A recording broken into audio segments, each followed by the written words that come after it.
Mga katangian na dapat meron ka kung gusto mong magnegosyo. Kung gusto mong umasenso at gusto mong ibahin yung buhay mo, dapat meron ka.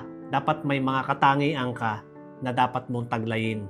Una, sipag. At ang sipag mo, hindi lang basta-basta sipag. Maraming masisipag, pero hindi nagtatagumpay. Kasi yung kanilang sipag ay ordinaryong sipag lang. Ang kasipagan ng isang maunlad na nagninegosyo, extraordinary yan. Hindi yan matatawaran.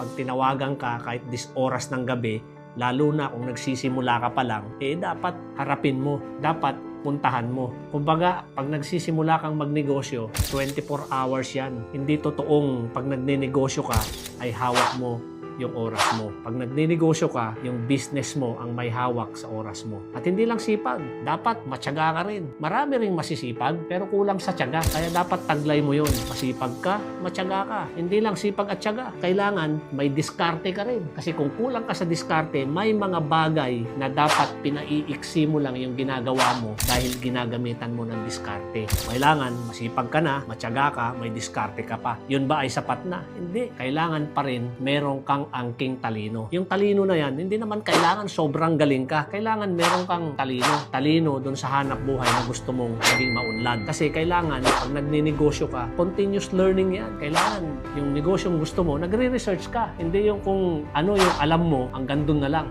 Huwag kang maging stagnant. Kailangan patuloy yung pag-aaral mo at mag-adapt ka kung ano yung meron ngayon at dapat mong tanggapin yung innovation. So, kailangan meron kang talino. Hindi kailangan sobrang talino, pero kailangan mo pa rin ng talino. So, halimbawa, nagtayo ka na ng negosyo mo, masipag ka, matyaga ka, madiskarte ka, matalino ka. Kailangan malakas din yung loob mo. Kasi kahit meron ka lahat ng mga yan, kung hindi mo sisimulan yung negosyo mo, yung mga pangarap na yan, magiging balang araw na lang. Kailangan lakasan mo yung loob mo. Kung ano man yung plano mo, ano man yung pangarap mo, simulan mo yan. At kung wala kang lakas ng loob, hindi mo yan talaga masisimulan. Eto na, nagtagumpay ka. Naging matagumpay na yung hanap buhay dahil meron ka lahat ng katangian ng mga sinabi ko sa iyo. Kailangan niya may disiplina ka. Kasi pag wala kang disiplina, darating yung panahon, mapupunta sa wala yung mga pinaghirapan mo kung kulang ka sa disiplina. Maraming matagumpay, pero maiksing panahon lang kasi yung kanilang disiplina ay hindi nila na-implement. Napunta sa sugal, bisyo, kung ano-anong mga kalayawan ang meron sila na wala na yung disiplina sa kanila. So, hindi rin sila magtatagumpay. Alam mo kung bakit? Kasi ang isa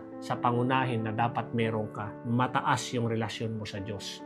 Kailangan yan, bago ka magsimula ng negosyo, ipinapanalangin mo na yan. Mahirap yung pagpapatakbo ng negosyo mo, ipanalangin mo, lumapit ka sa taas. Naging matagumpay yung paghahanap buhay mo, yung negosyo mo, umasenso, umangat, ipanalangin mo yan at lalo kang magpasalamat sa Ama.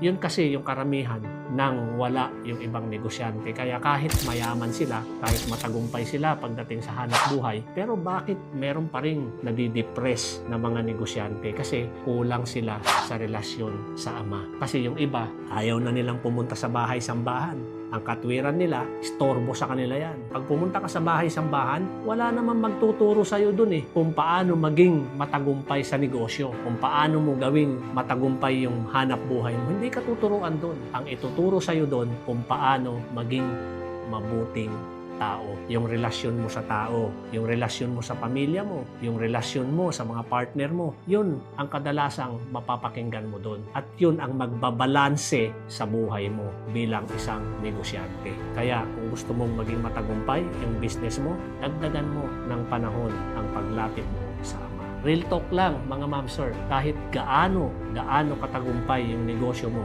kung kulang ka ng relasyon sa Ama, hindi ka magkakaroon ng tinatawag nilang life-work balance.